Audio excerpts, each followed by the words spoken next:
said I've never seen such hideousness in all my life. Listen to all this, eh? Yeah, couldn't agree more.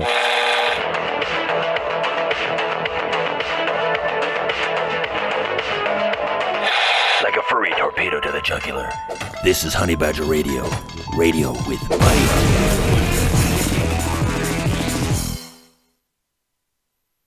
Dang it all, I really thought we were done fielding legal shenanigans.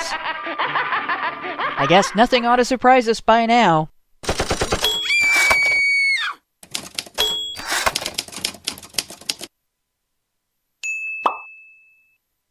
On April 16th, 2015, Allison Tiemann and the Honey Badger Brigade, founded by 3 women and involving a highly diverse staff of volunteers, creators, and lovers of free expression, opened a booth at the Calgary Comic and Entertainment Expo. The expo also hosted a feminist panel titled Women into Comics. Allison Tiemann and Sage Gerard attended, and in response to a question about men's rights activists, Allison requested and was given the panel moderator's permission to speak. She did so briefly in relation to the topic brought up by the panelists. But that's just it. What had happened? At what point did all of a sudden did it become a dirty thing for women to be into this stuff? Like, in the eyes of so many of these men. I guess nothing ought to surprise us by now.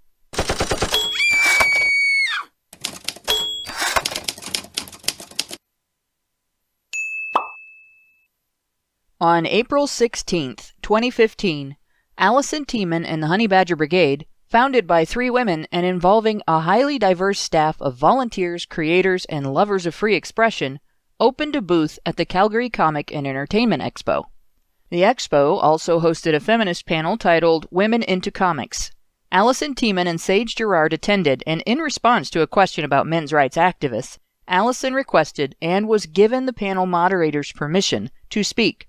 She did so briefly in relation to the topic brought up by the panelists. But that's just it. What had happened? At what point did all of a sudden did it become a dirty thing for women to be into this stuff? Like, in the eyes of so many of these men's rights activist types, or... Would you like us to field that question? Huh? Would you like us to field that question? Sure, go for it. Because I am a men's rights activist, so you can hate on me. The reason why I don't like feminism is because you promote this idea that women are defined by being victims. If you look at the context of all of your issues, men also face considerable problems as well. And they need to be brought into the story, and not just for men's sake, because this hides men's vulnerability, also for the sake of challenging the notion that women are defined as victims. The full discussion is linked in the low bar. If you check it out, you can hear that there was no conflict, only a brief exchange of thoughts. A small contingent of feminist supporters, however, later claimed that Allison derailed the conversation.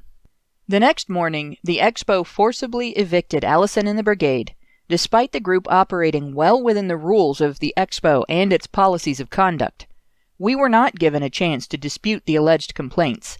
The organization violated its own stated policy in the process and released conflicting claims regarding its reasons for our removal, defaming us with false accusations of disruptive conduct to rationalize its decision to censor the group's views. These accusations included some claims published in a Mary Sue article and subsequently promoted by the expo as the reason behind the expulsion. The article, whose writer never contacted Allison or any of the other Badgers for clarification or explanation, presented a clearly satirical joke as a literal statement of fact, and included statements even their own commenters questioned, falsely accused the group of deceiving the expo, and also of harassment and disruptive behavior. Those accusations were repeated, and that article cited, by various media sources following the incident. In response, the brigade pursued legal action against both Calgary Comic and Entertainment Expo and the Mary Sue. After initially serving notice of legal action to the defendants, we ran across an interesting obstacle: an odd network of legal entities surrounding Calgary Comic and Entertainment Expo. To complicate matters, upon evicting the group, the Expo had blocked Allison's access to their contract with her, making it impossible to refer to it to find the correct name. The suit was originally filed against the federal corporate entity bearing nearly the same name as Calgary Expo, and founded by the Expo's founder. We received a response stating that we had contacted the wrong person, followed by the argument that if the entity we contacted were the entity responsible for the Calgary Comics and Entertainment Expo, the Expo staff's actions were valid. Following notification on behalf of that entity that it was not the Expo's parent company, we re-examined the various companies associated with it, all registered under the same owner's name, and figured that the correct entity was one with a deceptively non-corporate sounding name containing the word committee, and which was not federally registered, but which was listed on receipts we had for the Honey Badger booth registration. Due to the confusion, it was necessary to apply for an order granting leave to amend the civil claim, and a conference call was scheduled to allow the defendants the opportunity to contest the application. Following this short conference call in January 2016, during which one defendant's representative put the call on hold and played circus music across the line, the plaintiff's application was approved. The judge granted broad approval, in fact, also allowing the plaintiff to fix 2 typographical errors with which the Mary Sue had taken substantial issue. On June 20th, 2016, the Honey Badger Brigade was advised by Calgary Expo International Incorporated that it had misled the Alberta Provincial Court by advising a judge at a June 2nd, 2016 pretrial that Calgary Comic and Entertainment Expo Incorporated was not the corporate entity the Honey Badger Brigade needed to sue. Subsequently, its lawyer, Elmer Chu, advised that he did not have the correct information before him at the pretrial conference and that it was the proper party to sue. In other words, the January conference call was unnecessary. The defendants tried and failed to get the suit thrown out prior to any hearing.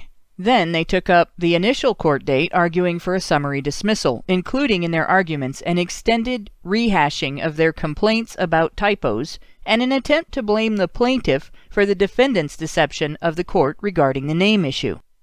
Due to the defendant's extensive quibbling, the summary dismissal was the only issue the court was able to rule on during the initial 1.5-day hearing in January of 2017. In November of 2017, the group returned to court to hear the opposing attorney attempt yet again to argue for summary dismissal and attempt to get Allison's evidence dismissed out of hand. Finally, Allison got the chance to give her testimony. After hearing Allison's testimony, the defendants began asking to discuss out-of-court settlements, beginning with threats and cajoling, but eventually begging for a meeting. They initially displayed receptiveness, verbally agreeing to Allison's terms, but over the next month, settlement talks went nowhere and ended with the defendants threatening a frivolous defamation suit. We contacted the clerk to request new dates for the continuance of the trial. They have informed us that their earliest available dates are in February of 2019. Our legal agent, Harry Capito, has sent a politely worded request to the judge presiding over this matter to select an earlier date. We are awaiting word from the court. This is a trial update as of February 8th, 2018.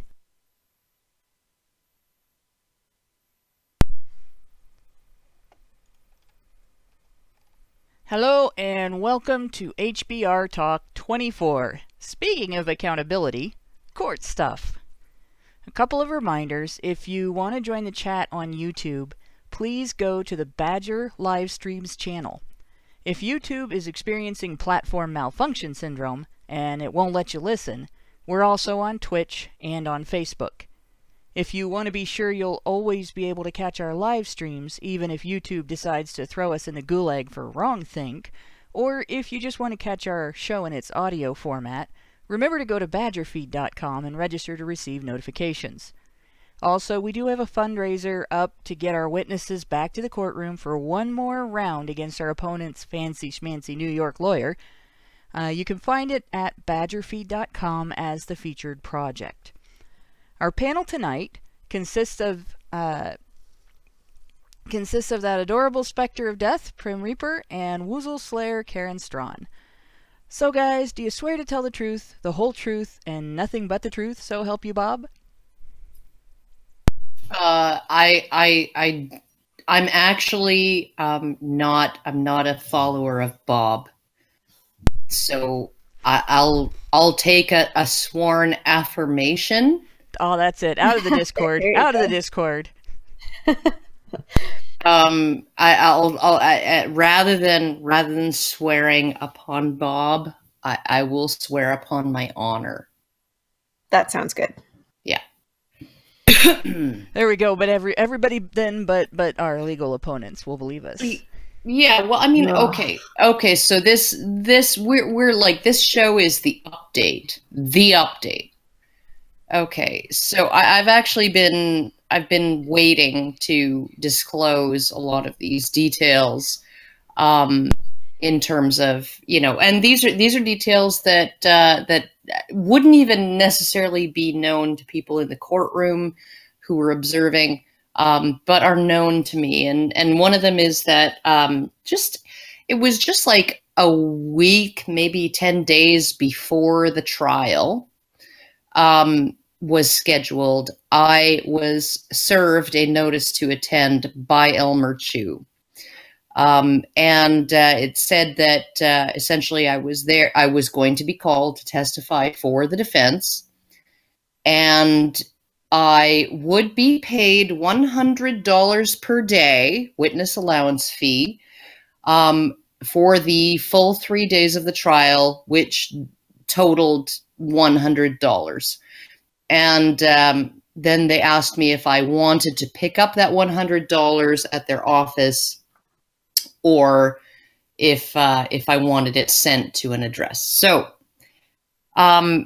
noting a discrepancy in their arithmetic, I sent them a possibly tart response, that their arithmetic was off, and that my witness allowance fee, and I went and I looked it up, and I actually found that $100 per day is the allowance given to expert witnesses. I'm not an expert witness, so just a witness is $50 a day. So I was like, okay, well, it's $50 a day.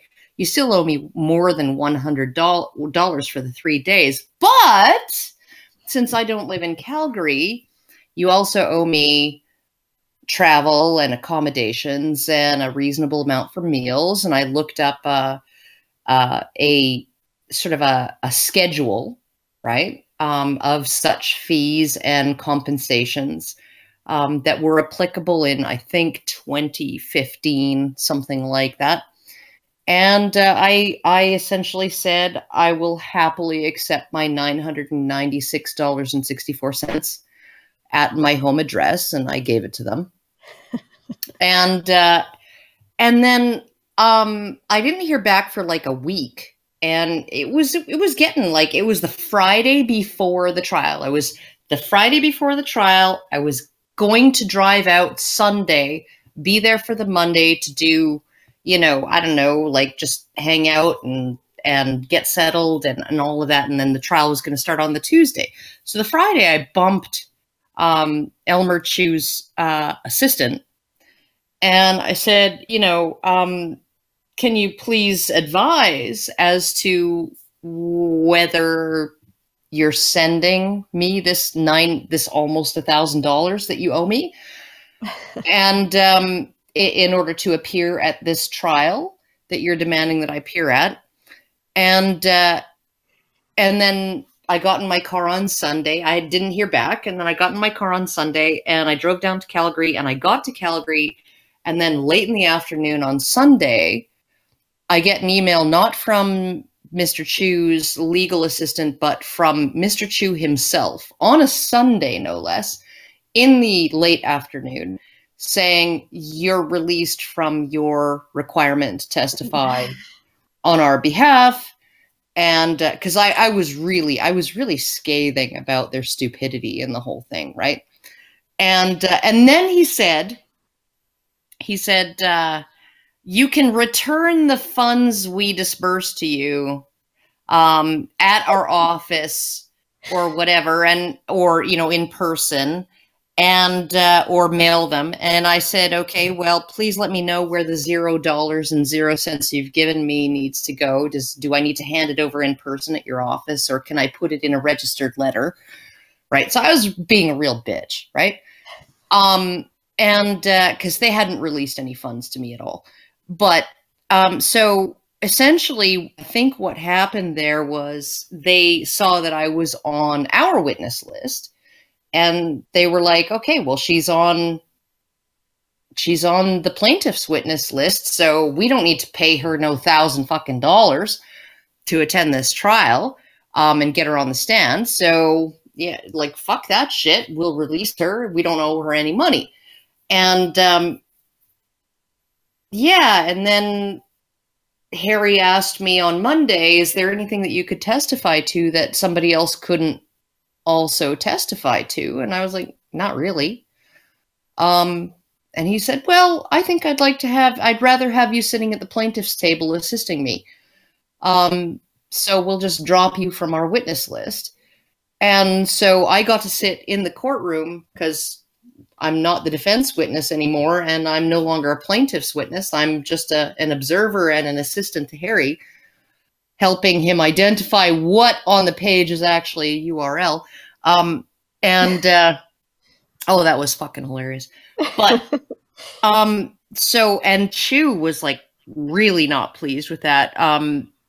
He essentially, after the business was over, of all of the evidence that he was contesting its inclusion, he said, before everything started, and when the judge had said, anyone who's going to be a witness, you need to leave the courtroom. And then Chu stood up and said, there's only one plaintiff, but there's two people at plaintiff's table. And and Harry was like, oh, this is Karen Strawn. She's here to assist me in keeping notes and blah, blah, blah. Right. And she knows the case. And Harry was, Elmer Chu was like, is she his staff? And he says, no, but she's been working on this case with us he puts on he has this way of speaking. She's been working on this case with us for 2 years now, and she knows it backwards and forwards, all of the details. And I would beg the court's indulgence to allow her to stay and assist me, right? And the judge allowed it. And yeah, Elmer was not pleased about that. But that was kind of the first really thing that just kind of was like, oh, that's good. I get to stay. And then, okay, so opening statements, right? Plaintiff gets to go first.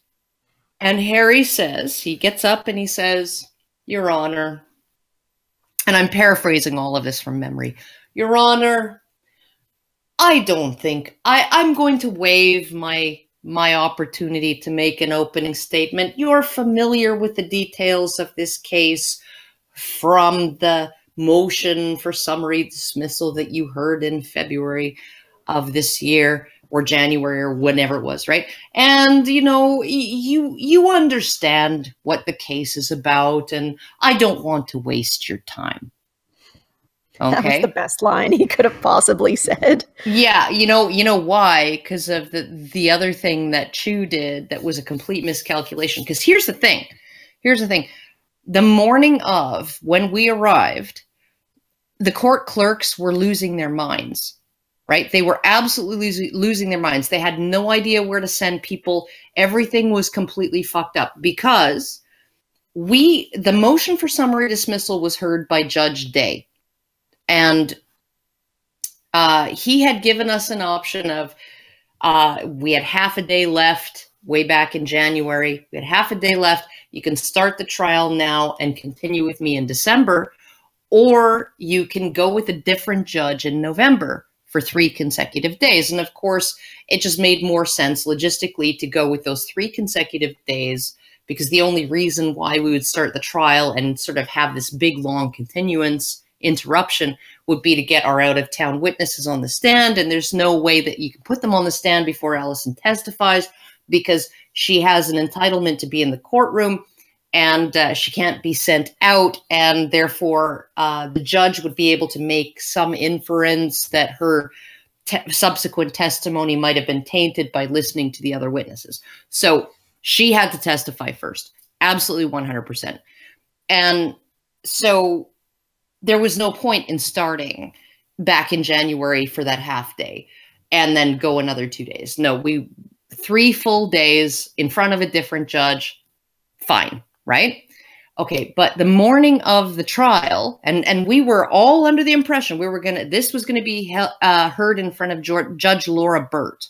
I think her name was Laura Burt. I think so, yeah. Yeah, and so everything was prepared by both sides. Anything that was prepared in advance was prepared to be presented in front of a different judge. Okay, and so we go in there, and the court clerks, there's this one guy wandering around with a file folder full of documents, and he's just like, I went down to like room 215 and they sent me over here, and then this guy is telling me, no, go back to 215, and I don't know where I'm supposed to go. And I'm just like, he was just there to do some kind of logistical thing where, you know, like becoming an executor of a will or something like that, right? Like just him in front of a judge getting a rubber stamp. And he had nowhere to go because none of the clerks knew where to send him because everything was thrown into chaos. So, and we only found out at like, I don't know, like 9:30 or 9:45 or something, that it was actually going to be Judge Day who was going to be hearing this case, right?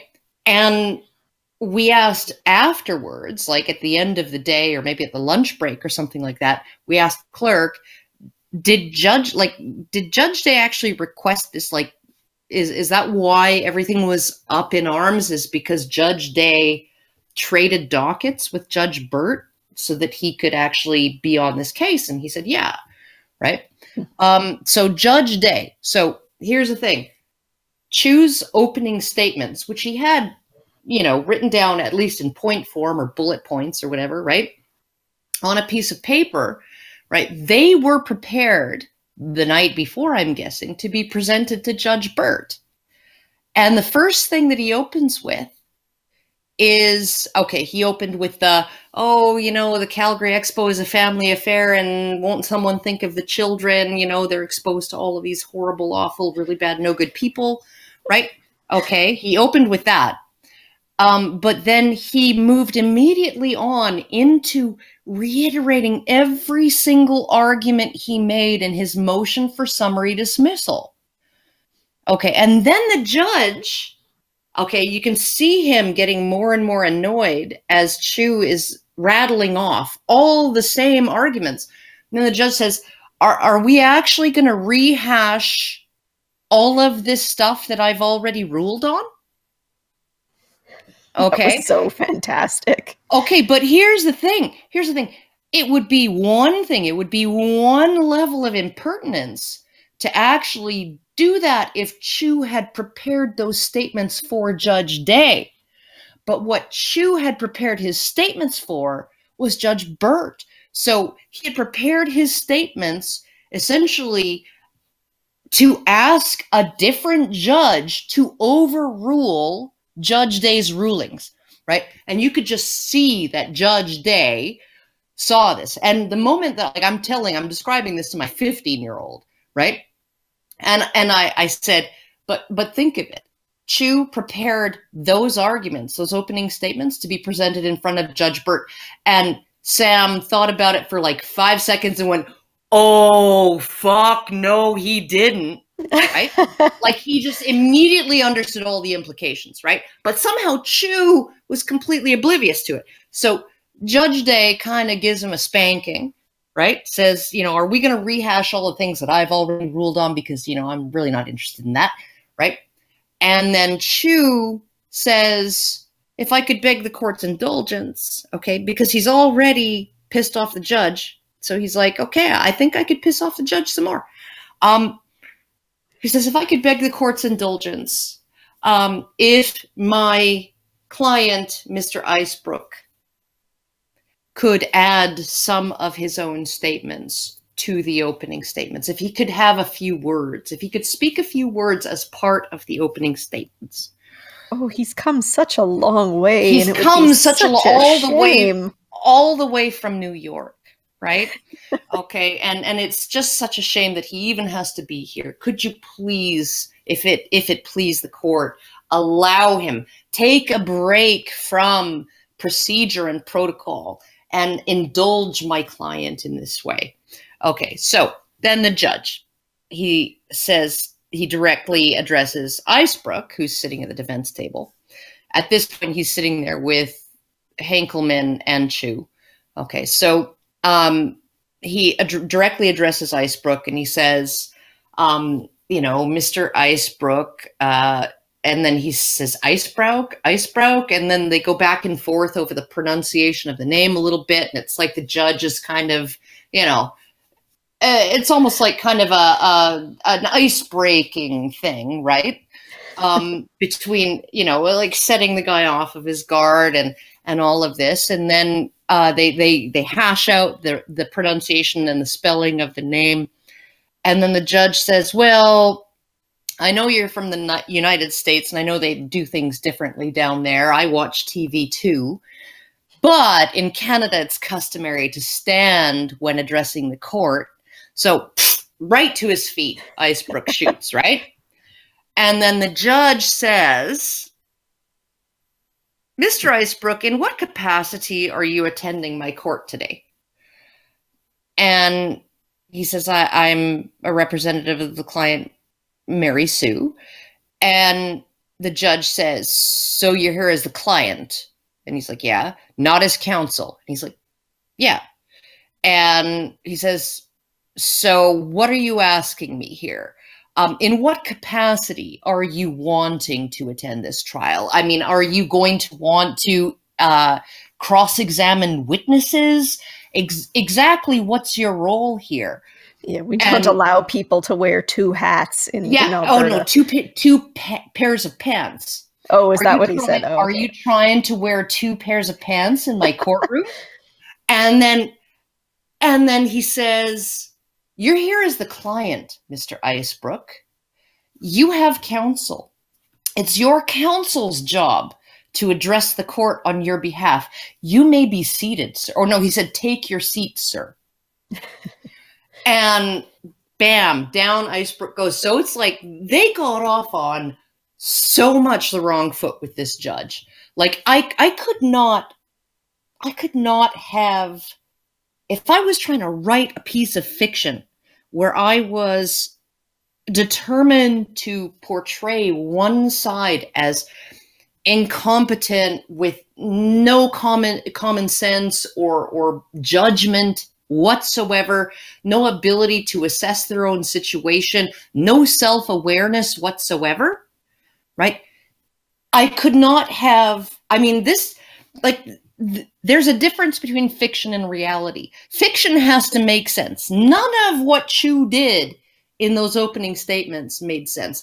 It was completely, like, I was just blown away by how he pissed off the judge, and then he went and like pissed off the judge more. And that's after wasting the entire morning. I don't know, Prim, I don't know if you want to speak to this. After Chu wasting the entire morning, or 2 hours of the morning over the contested evidence. Oh, she has evidence that she didn't submit to us on time. Therefore, I'm going to, you either use my evidence binder, which doesn't include 90% of what she submitted on time, or I'm going to make her go through every single piece of evidence in her binder, not just the contested stuff she wants to enter in, and make sure that that was entered in on time, and she'll have to show me email evidence and the whole bit, right? I mean, so that was 2 hours of time wasted to confirm that, yeah, everything in the binders was submitted on time.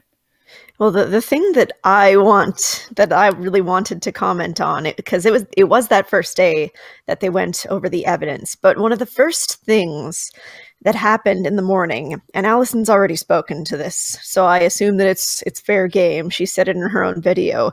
One of the first things the threat that Chu says to her is, when I win this case, I'm going to come after, I hear you have a piece of property in where you live, and I'm going to come after it.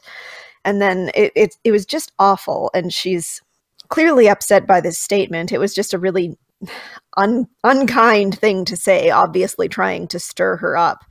But the difference in the demeanor after they go through that book of evidence, because who was it? It was Chu, it was Henkelman, Allison, and Harry went in that room, right? And it was Icebrook too, right? Yeah.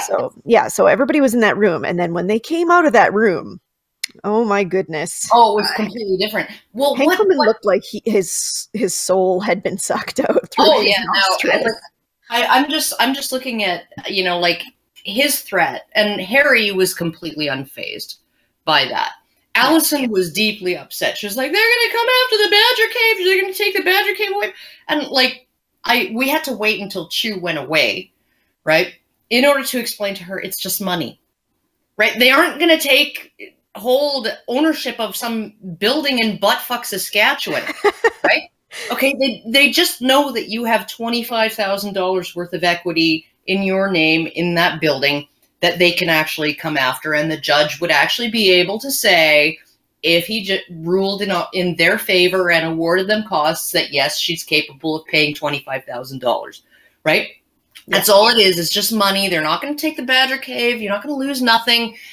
It's just an intimidation tactic, right? And so, I mean, but he was a real fucking giant cunt. He was a cunt all morning. He was a cunt right up until, pardon my French, okay, this is how he was behaving, and I'm sure that this was, I mean, like, lawyers do this all the time. They're like, okay, I want to intimidate someone, I'll behave like a cunt, right? This is just I know, it's just, if he's part of the job description, you know, it's a hat that you wear, right? Yeah. But if he's saying he's gonna sue, like, whatever, Allison again for what Brian for what Brian said, then I'm sure. I absolutely 100% said that he was like a part of the female anatomy. Like, no. But when you're looking at it, like,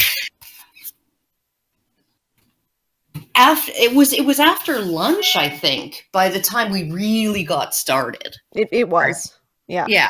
And because of all of the delay of the confusion over, you know, us thinking it, and, you know, so, like, he traded dockets with Judge Burt, so none of the clerks knew who to send where, and somebody else was in line before us, and they took a little bit longer than they were supposed to, you know, in terms of being at the start of the day on the docket in front of Judge Day.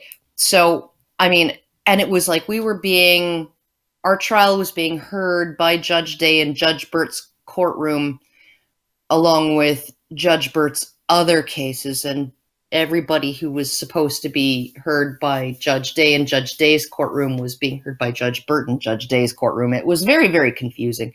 The clerks were losing their minds, like I said.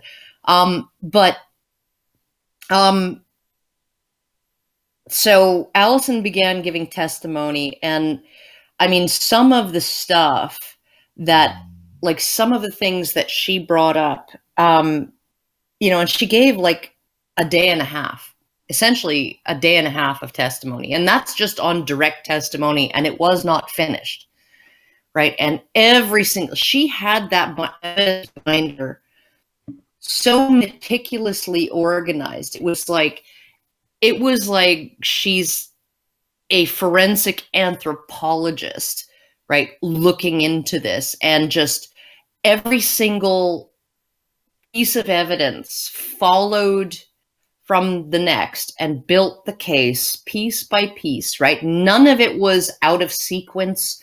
It was like the perfect breadcrumb trail of the evidence, essentially establishing connections between Sam Maggs and the person, Sam Maggs of the Mary Sue, who was on the ground at Calgary Expo, and the person in Ontario who happened to be her longtime friend and collaborator professionally, who was the one who kicked off the Twitter storm with a photo that didn't exist anywhere on the internet, that we didn't take, that could only have been taken at the Calgary Expo, but was tweeted by this person in Ontario, like, just who is affiliated with Sam Maggs, and all of these connections, right? So she's building this massive case of circumstantial evidence, right?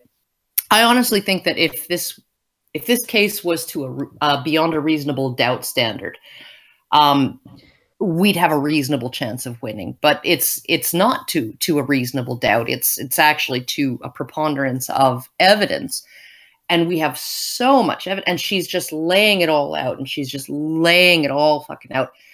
And every single objection, like, because all of the contested evidence, Harry successfully argued early in the day, let's take each piece of contested evidence as it comes, right? So Allison's evidence binder and Harry's evidence binder stayed the same, and all of the contested evidence was removed from the judge's binder and the defense binder, and every time they came to a page that wasn't included in that, they essentially showed it to the judge and said, will you admit this into evidence? And every single time the judge says, yeah, I'll consider it. Yeah, no. And Chu sometimes said it's prejudicial, and the judge said, I think that I am capable of considering the evidence within the context and not be prejudiced by it. So there you go.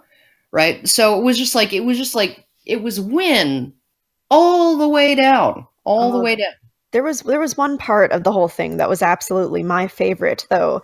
It was when she was talking about being like escorted out, right? When they were saying, you're being kicked out. And at one point, like she's explaining how they didn't say, and he said, did they tell you what it is they're kicking you out for? And she was trying to explain, and then he clarifies. He's like, no, like, did they tell you what behavior you did was harassment? And then everything is kind of silent for a second, and then she's just like, no. And then he looks over and he starts writing something down. And that was my favorite moment, because it was just the judge basically helping her case along, being like, did they tell you what you did that was supposed to have been harassment? Like, Harry was trying to ask the hardball questions to get everything out, but that was the moment when the judge put out his own, and it was just very impressive. There actually had to be a short recess after that. Yeah. And what I found interesting too, and one of the things, right, is that, like, some of Allison's evidence was, she presented email exchanges with the person that she had to be in touch with to clarify the name of the, to be put on the booth. And, and she was trying to figure out, like, okay, what am I going to name this booth? Right. And she waited until after she had it funded that the Honey Badgers were going to be there to request to have the name of the booth be made Honey Badger Brigade. She registered under Honey Badger Brigade and honeybadgerbrigade.com and honeybadgersradio@gmail.com or whatever, right? But she wasn't sure about the name until she knew she was going to get us there. And then by then, it was not just a simple thing of just logging into her exhibitor account and changing the name. She actually had to request the name change because they'd have to print out different things. And so she requested the name change, and she requested from her Xenospora account, and the guy replied to the Honey Badgers radio account and said, yeah, no, that's no problem. Same with the space funnel thing, the fire marshal's certification for it and everything else, right? They requested that information. She forwarded it from her Xenospora account, and they replied to her Honey Badgers radio account. So, they knew that Xenospora and Honey Badgers radio and Allison Tiemann were all one thing. Mm-hmm. And then on top of that, she even put in, the request to live stream. She actually, from in the booth, she requested official permission from the, whoever was in charge of that. Is it okay if we live stream from within our booth? And the guy replied, yeah, no, that's perfectly fine as long as you're not pointing your camera outside of the booth And as long as you're not going to use the footage for commercial purposes, thank you so much for asking. Very few people actually do. Right? So she's setting up this story of, and it's not a fictional story. She's setting up all the evidence of how rule conscious she is, of how she absolutely goes out of her way to make sure what's okay and what's not before she does anything. Yeah, and double checks often. Complies with all of the rules to, even to the point where like normal people wouldn't, or wouldn't care or wouldn't even think of asking what the rules are. Yeah, and presented written and video evidence, and then the judge is like, do we need to watch the whole video? I think we've got the typed parts here. That's good enough. We don't need to go through the whole thing. Yeah, no, I mean, like, it was essentially, he asked, why do you want us to listen to the entire hour-long panel discussion? And she said, because I want you to see, or I want you to understand that what I did was not out of line. It's not like I got up and behaved that way in a monastery where everybody else has taken a vow of silence. Essentially, I was acting the way everybody else was. Yeah. Right. And so I was not being out of place. I wasn't doing anything that other people weren't also doing. And he said, well, I don't think I need to hear that. I don't think I need to hear the whole thing. And then Harry just said, well, we'd like to reserve the right to play the entire thing upon reply if that particular issue is challenged on cross-examination, right? So if Chu comes after Allison in cross-examination, says, but you were being disruptive, but you were being engaging in harassment, then we get to make Chu listen to the entire fucking thing, right? And the judge. Because she wasn't, and she obviously wasn't. And I think the judge totally saw that. So I could just imagine how thrilled the judge is gonna be if he has to listen to an hour-long discussion on women into comics. Yeah. The panelists are whining about being asked if they have boyfriends. Yeah. No, I agree. Not accepted I agree. in comics because that guys want to know if you have a boyfriend. Gee, I wonder why you might want to know that. I'm gonna interrupt this though with one. We do have a super chat. French Honey Badger gave us $5 and says, "I will not pardon your French, Karen." And I want to also point out. Let's see, that was seconded in that live chat by Joshimo, who gave us a little arrow up towards it after it was posted. Well, there you go. Well, you can choose to pardon it or not, but it's my French and I'll do what I want with it. Thank you. There you go. I do what I want. I do what I want. My French. But okay, so after the second day of testimony, and we'd only just so Allison is sort of masterfully she's just given this extremely detailed account, and she's pulled all of this stuff, right? So afternoon of the second day, she's going through all of the articles that picked up the Mary Sue story, right? And there's, I don't know, 10 or 12 of them, right? And she's describing, these are all the articles that sort of repeated the allegations that were made in the Mary Sue completely uncritically, that were promoted by the Calgary Echo, completely uncritically. And then I, made a little note and I handed it to Harry, and because it's a question that needed to be asked, are any of these industry publications, right? And she's like, yeah. And he's like, well, what would you, how does that impact things? And she's like, well, because these are places where my comic book might have been reviewed, right? But they aren't going to touch me now. This is my reputation. This now is, I'm going to try and paraphrase it as powerfully as she did. This now is my reputation to anyone with a computer and an internet connection. This. this here, right? Yeah, These allegations. When you Google my name, this is the first thing you're going to find. Yeah, and this is maybe all you're going to find, because it's going to take up the first 3 pages, right? And you're not going to look any further. And so essentially that was like a massively powerful moment. And then she brought in the Calgary Expo tweeting the Mary Sue's article. She brought in a screen grab of or a PDF of the archive.is. And this was hilarious, right? Because she says, okay, she's trying to, because the Chu was like, this hasn't been authenticated, right? She said, and it's contested. And she says, well, I didn't have it. I only discovered it after the deadline, right?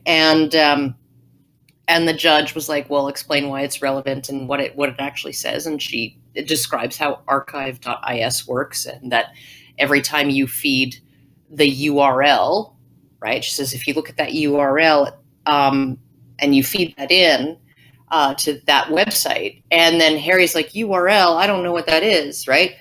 And Harry says, what's a URL, right? And what he's asking, and this is the hilarious thing, what he's asking is, what on this page am I supposed to be looking at, right? And so the appropriate answer for anyone for a normie would be, that thing at the top where you put in www.whatever.com, right? That's a URL, right? But Allison says, well, it's an abbreviation for Universal Resource Locator, and she goes into this like highly technical description of, all what a URL is and what it does and blah blah blah, and I'm just like, I'm kind of laughing behind my hand, right, as I'm trying to get up to go and point to Harry, here's the thing on the page that is the URL. Here's what you're supposed to be looking at. Here's what you're talking about. Right.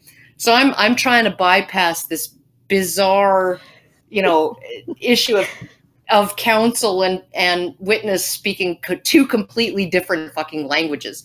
Right. And talking past each other. And I start to snicker. And then the judge says, it's not polite to laugh at old people just because they don't know what a URL is. And I look up and I just feel my face just go totally hot. I look up at him and he's smiling at me. And then I just kept on smiling behind my hand, and I gave him a little bit of a nod, and I pointed out to Harry, and then the judge said, for the record, right? Because everything's just audio recorded. He said, for the record, I was being a bit jocular there, for anybody who's typing up the transcript, right? So we get it sorted out that that's what a URL is, and she explains how every time somebody feeds the URL for the tweet into archive.is, it spits back a picture of what's there at that URL. And so what we know is, we don't know exactly when the tweet was deleted, but we know it was deleted between this snapshot that shows the tweet and this one that shows error 404, page not found, right? And then Chu stands up and says, now she's pretending to be some kind of tech expert, right? She's trying to be an IT expert. She's positioning herself as somebody who's an expert at, internet and all of this stuff, right?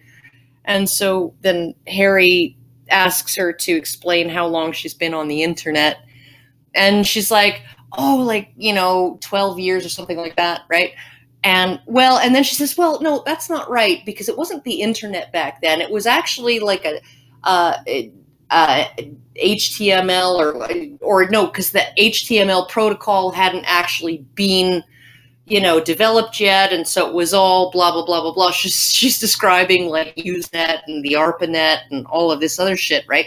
So it wasn't really the internet as we know it, but I was on there, and we were using this, that, and the other to communicate with each other, and so by the time she was done, essentially giving her credentials as to how the internet works and how computers work and how code works and all of that, and how many social media accounts she's managed and how many websites she's built and the whole bit over her time on the internet before it was the internet, and since, Chu's objection was just completely demolished. It was just a thing of beauty to watch. I mean, it was like the URL thing where she's like, it's Universal Resource Locator, and here's how it works, right? That was like the perfect preamble into her giving her credentials. It's like every time she opens her mouth, she kills the, no, they really meant it when they said they were fake nerd girls, is because they really are fake nerd girls. Yeah. Every time she opens her mouth, she buries that just a little bit more. So, I mean, like, by the end of the second day, I think that the defense realized that, I mean, I think that they had to have realized that they had no case, but I think that they might have been under the impression that they could charm the judge, or that that we didn't have a case or would be unable to convincingly present the case. And in particular, I think that part of that was, I have to say part of it has to do with Harry, because Harry has this way about him. He's a very Matlock, Columbo style, the chicken lawyer from Futurama style lawyer, where he seems very, very benign and almost a little bit quaint and not that bright, but he's extremely shrewd, and then he comes in and delivers the death blow just absolutely mercilessly, and he looks completely benign and magnanimous when he does it, almost like it's accidental, that he's accidentally asking the pertinent question, right? That accidentally wins the case, type thing. So I think that the opposition, the defense, underestimated what we had, and maybe because they weren't paying that much attention to what we had, and so by the time the third morning rolled around, oh my God!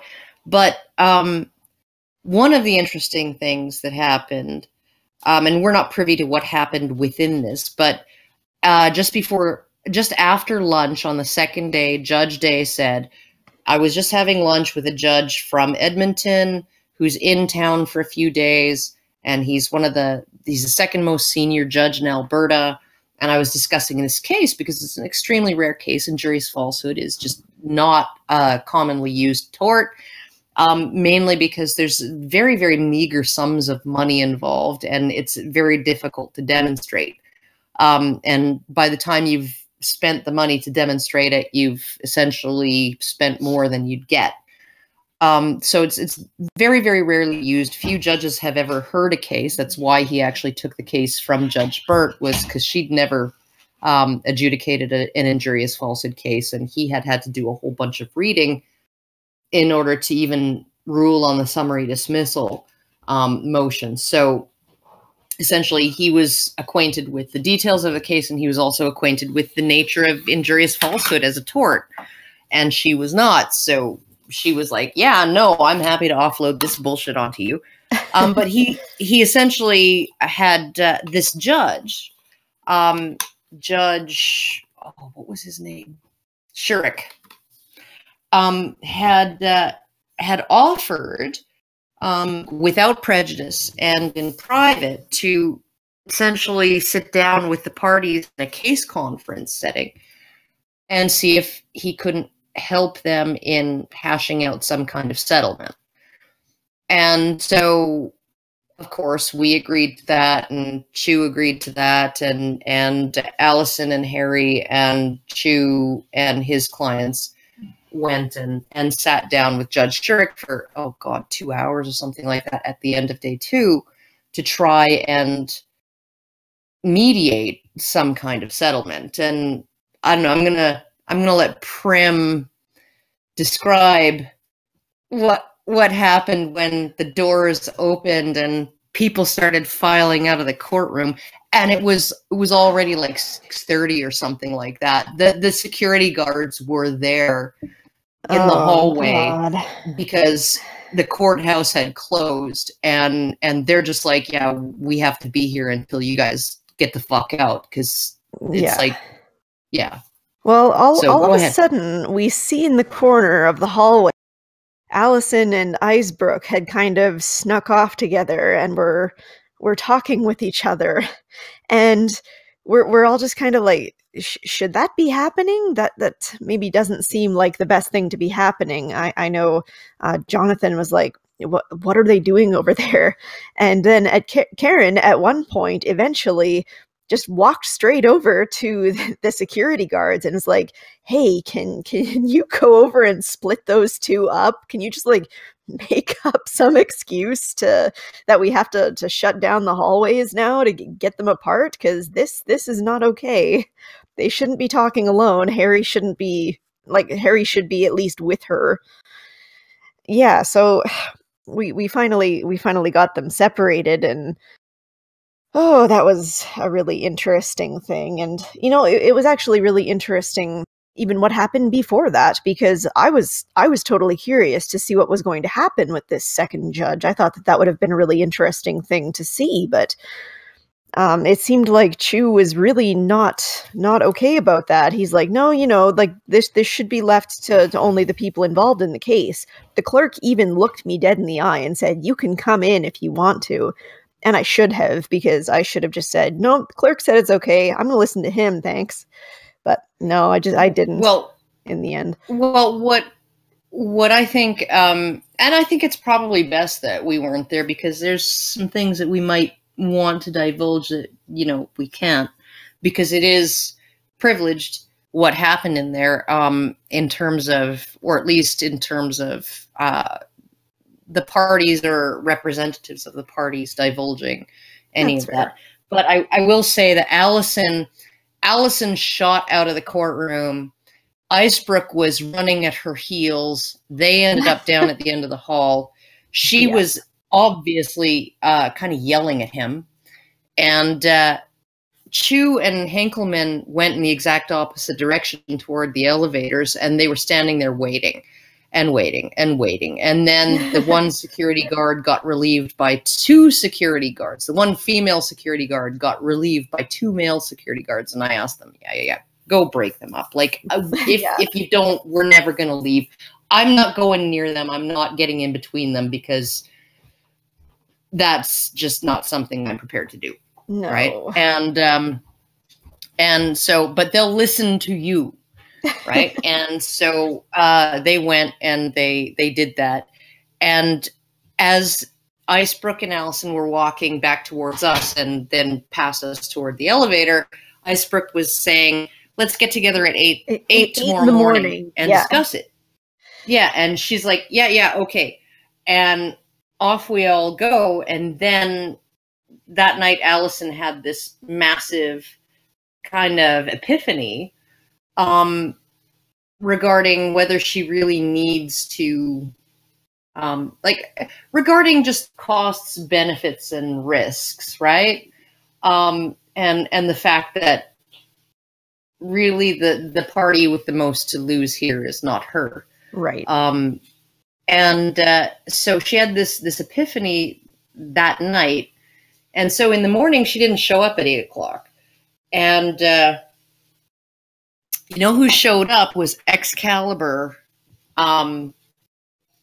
who's one of our patrons. He showed up early, and claimed the conference room for us. That's the room with all of the chairs and the big table, which was good because Allison had completely destroyed her evidence binders during the case conference with the other judge, because she was looking through them. And like these binders, these are 4-inch binders, and they're overstuffed with pages, right? So even just turning the page, if you don't do it perfectly and carefully, you're losing the pages jumping out of the rings, right?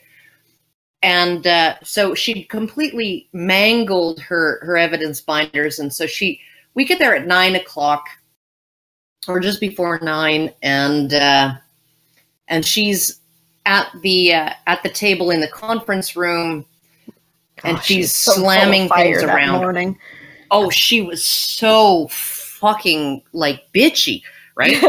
And she's slamming shit around, and she's like tapping the papers together really hard on the table, and she's like, and then she'd pause and she'd start ranting, and then I'd be like, Allison, your binders, right? And she'd be like, eh. And then she'd go and start like putting the papers in again, right? And Harry was in the bathroom, right? So it was just me and Allison and some of the witnesses in the conference room. The other people were across the hall in the witness waiting room, or whatever it's called. And so Chew sticks his head in the door. He knocks, and then he opens the door a little bit, and he sticks his head kind of in, and he says, "Is Harry here?" And Allison yells, "No, no!" and slams the door in his face. And he says, and Chew says, "Oh right, yeah. Could you send him across the hall to us when he gets?" And she just slams the door in his face, mid-sentence, okay? And then, like, literally 2 minutes later, Icebrook pokes his head in, and he says, "Allison, do you have time to have a word?" And she says, "No, I don't. No, I'm sorting out my binders, my evidence." And she slams the door in his face, right? It was fucking hilarious. And then she's working on it, and Harry comes along, and I tell Harry, Chew was asking if you'd head over there and give them a word. And so Harry goes over there, and then he comes back a couple minutes later, and he says, "We want to talk settlement." And she just fucking lost it. She ran into their room, threw open the door. Shit. So the doors are open, right? One's right across the hall from the other. The doors are wide open. And she slams her stuff down, and she marches over there with her fists balled at her side, and she just starts reaming them out, right? And she's like, she's not swearing or anything, but she's just like saying, "I don't know if you guys know this, but you have way more to lose than me. Everything I had to lose, you guys took from me 2.5 years ago, right? And you know what? Blah, blah, blah, blah, blah, blah, blah, blah," right? And then she just charges back into the conference room and starts sorting her papers again. And then she stops, and she looks up, and she just like slams her stuff down again. And she charges back in there, and she goes, "And another thing, you can go ahead if you win and come after costs. You can try and take my Badger Cave, but I guarantee you I will have a 1,000 people lined up to give me money to pay those costs, blah, blah, blah, blah, blah," right? Like, I will have it funded in a day, right?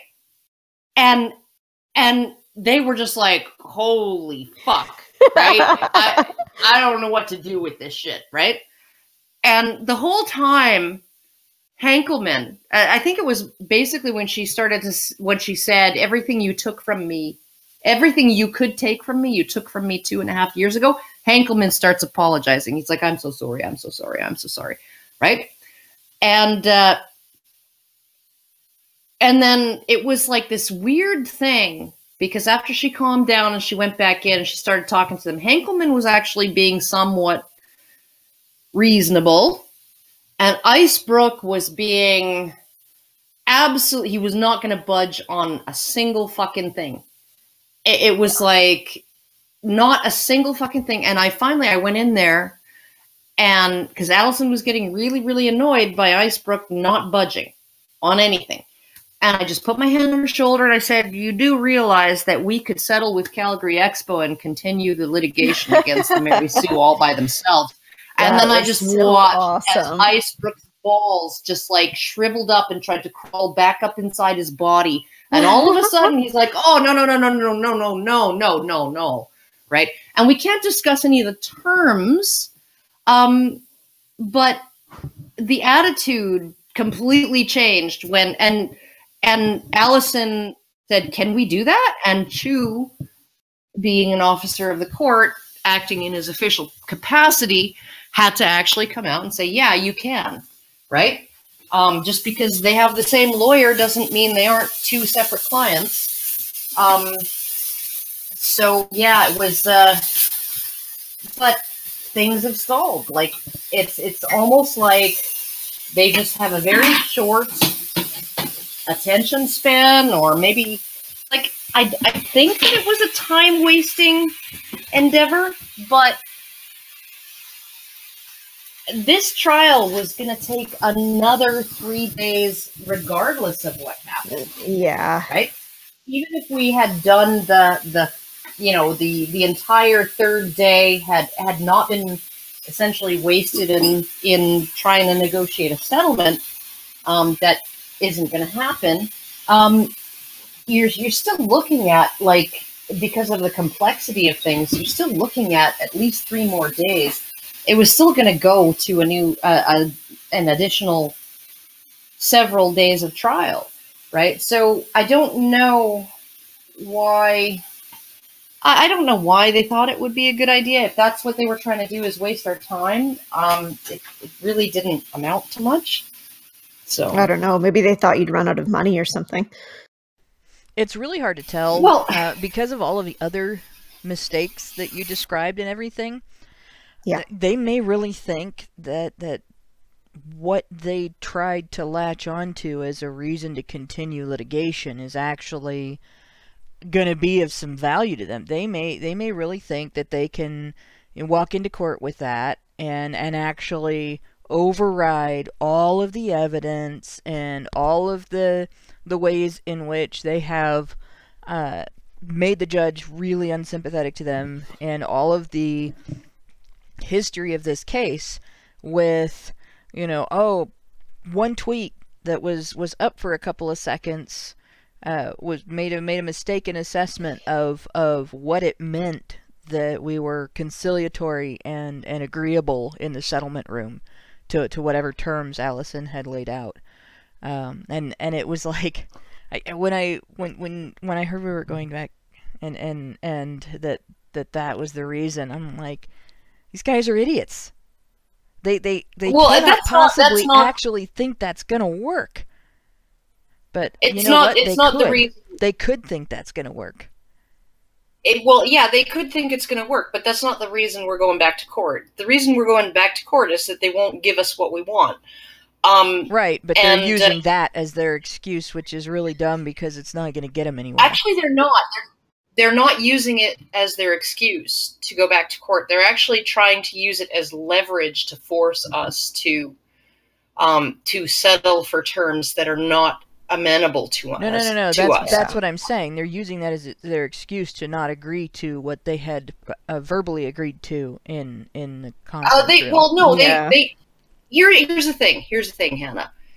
They verbally agreed to certain things. Allison essentially said, this is not the entire thing, right? I will provide my other terms, right? Once I have made assessments of, certain things, but these are going to be things that you're going to have to give me, right? In addition to the other things that I will bring to you later. So, I mean, it wasn't that they had agreed to specific things that that then they reneged on. It's just that it was essentially a settlement negotiation that was kind of put down in the middle before Allison had even, tallied her monetary losses and things like that. Like none of that was really discussed. There were some things that she was like, these are the things that you're going to need to give me if we're going to continue to discuss a settlement. And they said, yes, we'll give you those things and we'll continue to discuss it. And then they essentially said, well, those things, right, that you held up as the things that are the deal breakers, and that if the non-negotiables, the non-negotiables, now everything's non-negotiable, and we're not going to give you one thing more. And so essentially that's where we're at. They essentially assumed that the settlement negotiations were done the moment that, at the end of day in person. And no, they weren't. They knew they weren't. So that's really, so they haven't reneged on anything. They have just essentially said, well, we promised you this, we promised you that, and that should be good enough. And so we're not going to talk about anything else. So, I mean, that's really, really what it is. It's not that they've gone back on anything that they promised, because they haven't, and I'll give them that. So, well, that's good. Although I still think that the idea of using that's just not, it's just not gonna. They don't really have a leg to stand on there. Oh, it's not going to work. It's not going to work. There's actually more than one legal defense against that tweet being defamatory. I mean, there are multiple affirmative defenses, and they all fit, right? Because it was fair comment, and it was fair comment in terms of using a colloquialism to describe a situation. And it was... Well, hey, I mean, he could have just been talking about his favorite basketball team for something. I don't know. Who can say otherwise, right? Like, all he said was, we won. And and how is it defamatory? Right? Yeah, no doubt. I mean, is it going to be defamatory when the judge decides in our favor? Are they going to sue the judge for defamation? And then the other question is, what damages did they actually, what real damages could they lay out and say this happened because of that? And they don't have anything. There isn't somebody that didn't do business with them because of that. There isn't anything that happened because of that. They didn't lose a dime because of that. So it's all bull. But I think we've pretty much gone over everything that there is to go over with respect to what has happened and what is there's probably more that I could think of, but unfortunately there's not a whole lot I can talk about because I'm not privy to the vast majority of what happened because I wasn't in the courtroom. I was out in the hallway. So and I have a set of things that I can talk about, but not until I'm in the courtroom. So that's kind of where we are now. I don't know, is there anything, Prim, that you wanted to add that Karen had not mentioned or described? I think we covered most of the really important things. I know I had written down some notes before, but I think most of the important ones we definitely covered those. Okay. Well, in that case, I'm going to repeat the earlier shill. I know it's early. Based on when they have our date set up so far, but we have asked for an earlier date, so there may be an upcoming update regarding that. But and we don't know. We can't plan ahead necessarily and say, well, we're gonna wait until we know more because we don't know more. So we've already put up the fundraiser at feedthebadger.com. It is the featured project, the featured project, and so if you go to feedthebadger.com, you should be able to see it. I've dropped the page because my computer didn't like putting everything on display that I had open, so I had to close that. But it was something to the effect of help us infiltrate the Calgary court system again, or something like that. And it's basically we need to get the witnesses back to Calgary for one more round. We've got it one more time, I think, to jump into that ring with that fancy schmancy New York lawyer who's, so sophisticated and slick. He's and so he keeps sophisticated, pissing off the judge. He's so sophisticated he can wear 2 pairs of pants. Yeah. There you go. But and that's it. That's hopefully that'll settle things once and for all. I cannot imagine it's going to go much longer than that. This isn't like the cases I've been involved with in the past. Nobody's accused of beating anybody up from across town or anything like that. So, with that, I think we are going to end the show. So I would like to thank everybody that is listening tonight. I'd like to thank my co-hosts and to everyone who makes Honey Badger live streams happen. Thank you very much. Especially, again, the people that have to go through and listen to our chatter and pick out the best parts. Tonight, it's not going to be quite as long, so they'll have an easier night of it. But thank you all, and good night.